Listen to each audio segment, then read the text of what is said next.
Bridges of Madison county అని ఒక English novel ఆధారంగా తీశారు. అది నాకు ఇస్తుంది ఆ నవల్. సో ఎలా తీశారని చెప్పి నేను షూటింగ్ రిలీజ్ కూడా అయిపోయినట్టుంది తొలి ప్రేమ. నేను నా ఫ్రెండ్ ఆనంద్ సాయిని, హరీష్ పాయిని, ఇంకో ఇద్దరు ముగ్గురితోటి సెకండ్ షోకి వెళ్ళా.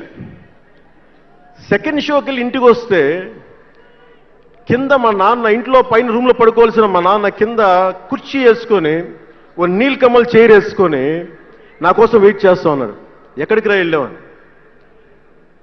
షూటింగ్ అన్నాడు. షూటింగ్ అన్నాడు, సినిమాకి వెళ్ళానంటే ఆయన ఎట్లా తిట్టాడంటే నన్ను నేను చాలా తప్పుడు పనులు చేసేస్తున్నట్టుగా, ఏదో బార్లో కూర్చొని తాగేసినట్టుగా. నేను అప్పటికి కొంచెం గుండె ధైర్యం తెచ్చుకొని చెప్పాను. అక్కడ మా నాన్న అంటే భయం, చిన్నప్పుడు చాలా కొట్టేవాడు మా నాన్న మమ్మల్ని.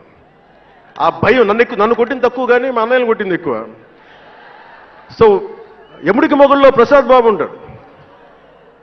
చిరంజీవి గారు పక్క వ్యక్తిని కొడితే ఇతను లైన్లోకి వచ్చేస్తాడు. అక్కడ నేను డిసిప్లిన్లోకి వచ్చాను. అట్లాగే వీళ్ళని కొడితే నేను డిసిప్లిన్లోకి వచ్చాను. నాకు ఆయన కొట్టక్కర్లేదు, నేను డిసిప్లిన్గా ఉంటానని. సో నాకు మా నాన్న చూడగానే భయం వేసింది. కొడతాడా గబుక్కున బాగుండదేమో అనుకునేవాడు. నేను చెప్పాను కొంచెం బలం తెచ్చుకొని. 3 సినిమాలు హిట్లు వచ్చినాయి.